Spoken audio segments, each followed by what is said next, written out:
Terima kasih. Anda masih bersama dengan Perempuan Bicara. Tadi ada pertanyaan besar ya, kok bisa sih ya seorang bupati kemudian punya ruangan yang mirip penjara di rumahnya dan sudah beroperasi selama 10 tahun, untuk apa? Itu pertanyaan besarnya.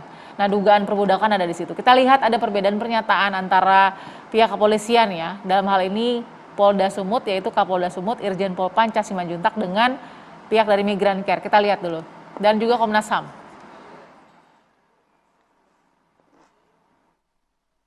Oke, ini versi Pak Kapolda Sumut ya. Penjara disinyalir tempat rehabilitasi para pengguna narkoba. Pengguna narkoba dipekerjakan di perkebunan sawit milik bupati setelah sembuh. Versi Kapolda Sumut, kerangkeng berukuran 6x6 dan telah digunakan selama 10 tahun. Praktik rehabilitasi bekerja sama dengan puskesmas dan dinas kesehatan kabupaten. Berarti dinas dan puskesmas tahu ya. Praktik rehabilitasi ini tidak memiliki izin hukum secara resmi. Praktik rehabilitasi ilegal itu berdiri lantaran pemerintah tak sanggup memfasilitasi tempat rehabilitasi bagi para korban penyalahgunaan narkoba. Oke, itu versi Kapolda Sumut. Versi dari Migrancare, kita baca dulu. Penjara melakukan penyiksaan yang menjadi bagian dari perbudakan modern sebanyak 40 orang. Diperbudak, disiksa, dan tidak diberi gaji serta upah. Oke, lalu kemudian ada 2 sel di dalam rumah bupati. Ini dari versi Migrancare masih ya. Ada 2 sel di dalam rumah bupati yang digunakan untuk memenjarakan sebanyak 40 orang pekerja.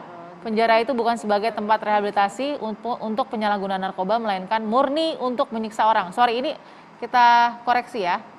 Bertentangan dengan hak asasi manusia, prinsip-prinsip pekerjaan layak yang berbasis HAM, prinsip anti penyiksaan. Pekerja diharuskan bekerja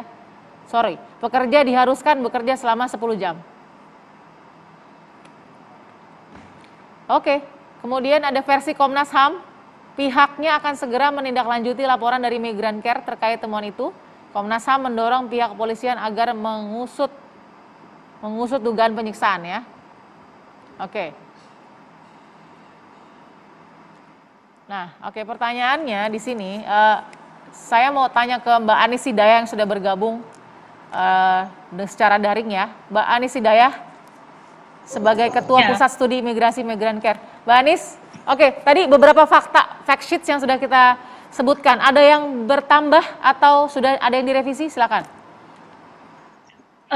Dari awal Migrancare mengatakan dugaan ya, tetapi tadi fakta yang disampaikan TV One dari versi Migrancare tidak ada kata dugaan sama sekali. Jadi sejak awal kami mengatakan dugaan karena itu harus dibuktikan berdasarkan investigasi fakta-fakta hukum yang memadai sesuai dengan unsur-unsur yang harus dipenuhi untuk dikatakan sebagai sebuah perbudakan modern ataupun perdagangan manusia gitu. Jadi itu yang pertama.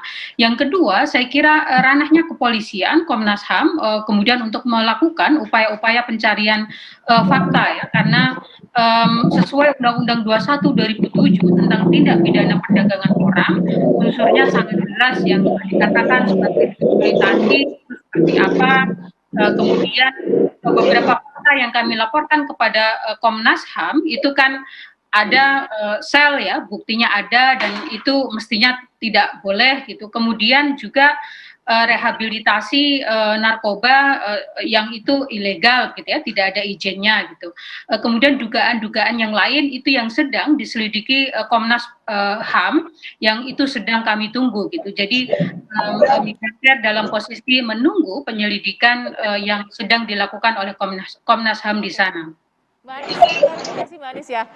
Polisi kan mengatakan keberadaan sel tersebut untuk rehabilitasi. Apakah fungsi itu terlihat oleh Migrancare?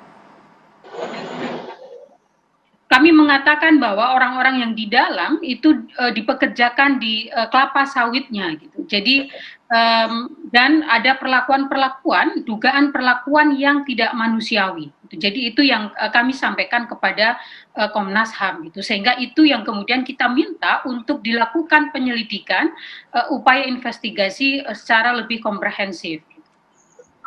Oke. Jadi secara syarat pun mungkin Migrancare belum dapat informasi apakah sel-sel ini memang diperuntukkan untuk rehabilitasi sesuai dengan tadi pembenaran, walaupun tadi ilegal ya dugaannya ya Mbak Anis. beberapa hari yang lalu kami menyimak juga BNN mengatakan bahwa itu tidak memenuhi syarat untuk dikatakan sebagai sebuah rehabilitasi sesungguhnya. Karena rehabilitasi tidak hanya cukup dengan sel, karena mesti ada tim medis, mesti ada tim psikologi, juga ada syarat-syarat material ya. Kapolri beberapa hari yang lalu juga mengatakan bahwa dalam satu tayangan bahwa ada syarat formil, syarat material gitu yang diatur dalam Undang-Undang Narkotika. Saya kira sangat jelas gitu ya apa yang harus dipenuhi untuk sebagai satu tempat dikatakan sebagai sebuah rehabilitasi narkoba gitu. Tetapi saya kira kita tidak atau kami posisinya tidak ingin lebih detail pada hal itu, tetapi bagaimana potensi pelanggaran HAM-nya itulah yang ingin kita dorong untuk dibuktikan karena sudah terjadi cukup lama. Baik, Mbak Anis, pada saat pertama kali menemukan bukti-bukti di awal ya, benar tidak ada beberapa orang yang memang mengalami luka, lebam, dan lain-lain secara fisik terlihat begitu? Iya.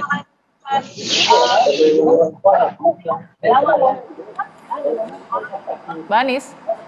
Iya. Bisa mendengar suara saya?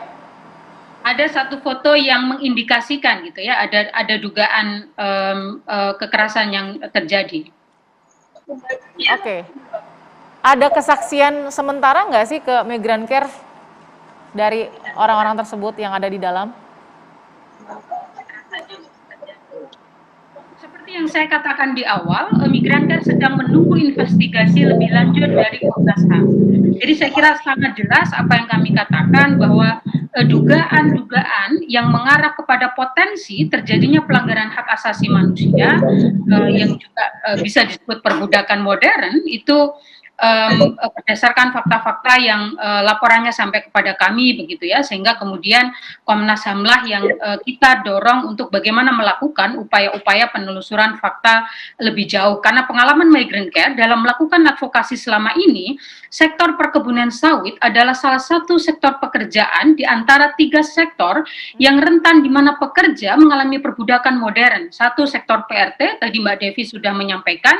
Yang kedua adalah sektor perkebunan sawit, yang ketiga adalah sektor ABK di kapal perikanan. Walkfree, salah satu badan dunia yang selama ini mengkaji perbudakan modern di 169 negara, memperlihatkan bahwa Indonesia ada di top 10 pada 2018, di mana hampir 1,5 juta warganya mengalami perbudakan di sektor itu.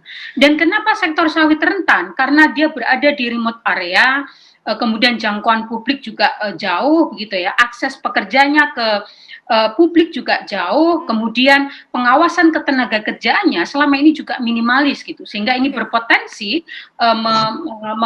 melahirkan atau di mana pekerja itu mengalami praktek-praktek perdagangan manusia, perbudakan gitu, apakah di Indonesia maupun di luar negeri.